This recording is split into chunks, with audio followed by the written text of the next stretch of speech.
So I took a gender studies course mainly due to the reason that nowadays with social media we're so much in our bubbles that I wanted to intentionally break mine and go to somewhere where I would definitely meet people who disagree with me and who I disagree with.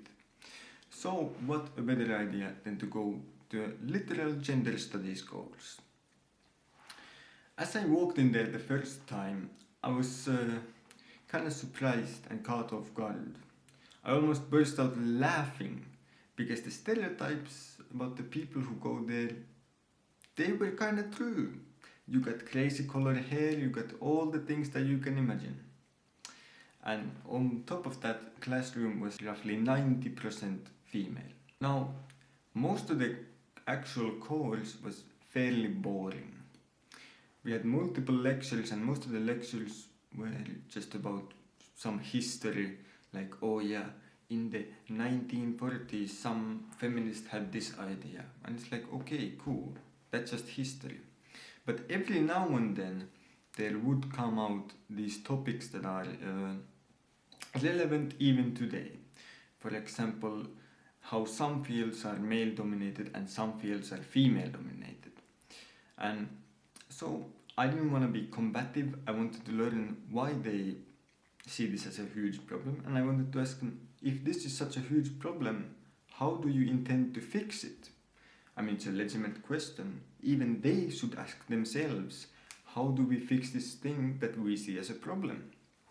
I got about 0 answers, about 10 people who like shouted at me or tried to get some gotchas, like, oh, it's not as simple as choosing a field. But then I said to them, well, every single one of us chose to be in this course and this class instead of an engineering class. And of course, they can't really disagree. Everyone there chose to be in that classroom. Nobody was forced to be there. Everyone could have chosen an engineering course if they wanted to, but nobody did. And so when you ask these kind of questions to these people, most of the times I didn't get a satisfactory answer, if any answer at all. They weren't able to give a single suggestion on how to actually fix the problem. They simply kept repeating how there's some magical, force that's oppressing women. And I'm like, well, can you point to it? Can you give me an example how to change it? What law should we change to fix it?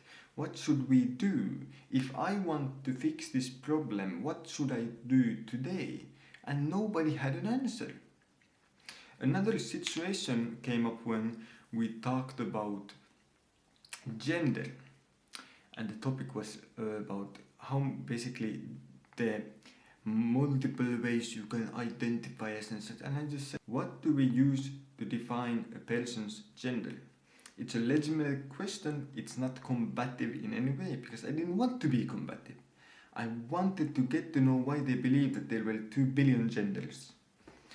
And so once again, nobody had an answer. They couldn't answer, well, what do we look at to know what gender someone is?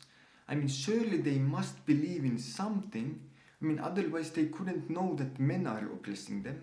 I mean, how do you know that the person oppressing you is a man? What characteristic, they can't answer these questions. What characteristic is there about a person that we look at when we want to know what gender they are? How can we even say that there is a male-dominated fields and female-dominated fields if we can't know what gender someone is? And once again, they have no answer.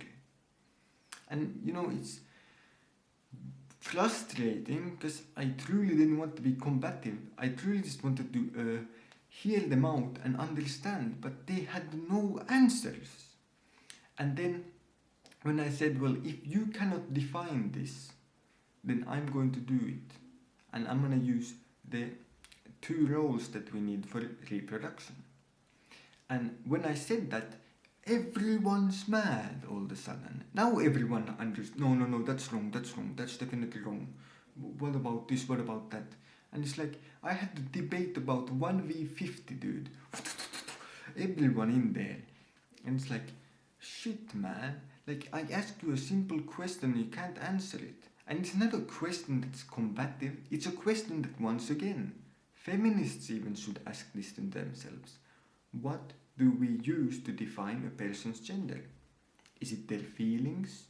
Is it some physical part of their body? Is it genetical? Is it, in the chromosome? Like, what is it?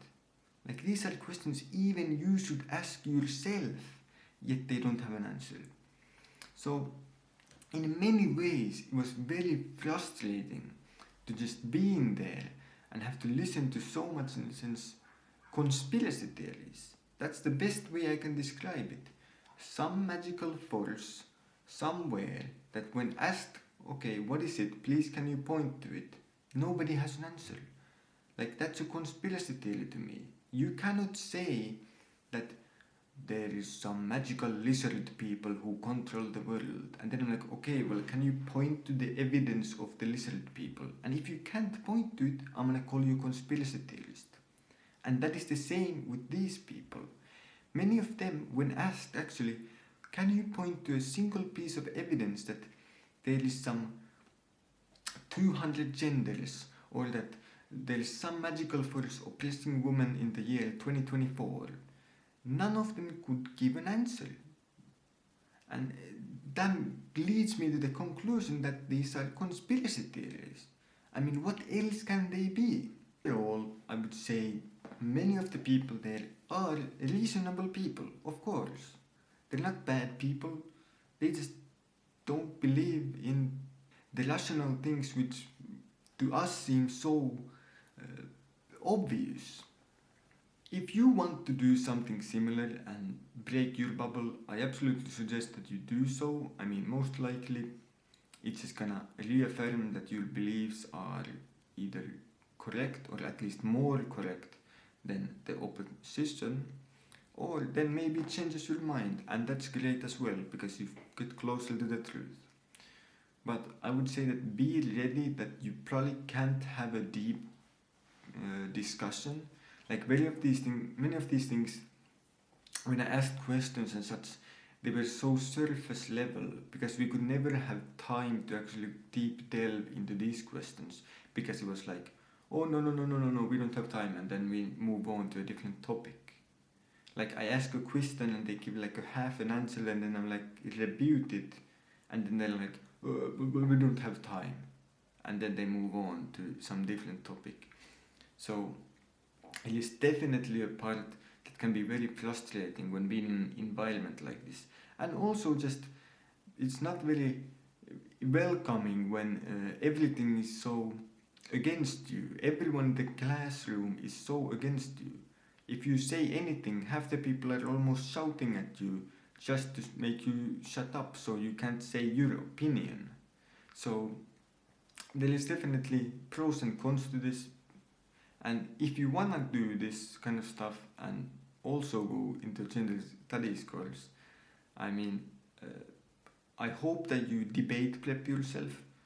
You can even use ChatGPT to help you debate prep, so that when you ultimately are gonna have to debate, even if you don't want to, I mean, if you have a disagreement with someone, it automatically leads basically a debate. You can debate prep yourself in a sense where at least you don't have to walk out of there feeling like, oh, I couldn't represent my own views properly in this debate, and then you regret. Overall, mostly a boring course. Some bits were, I guess, interesting topics to talk about, but we didn't have time to actually go deep and talk about those topics. So I'm gonna give a 2 out of 5.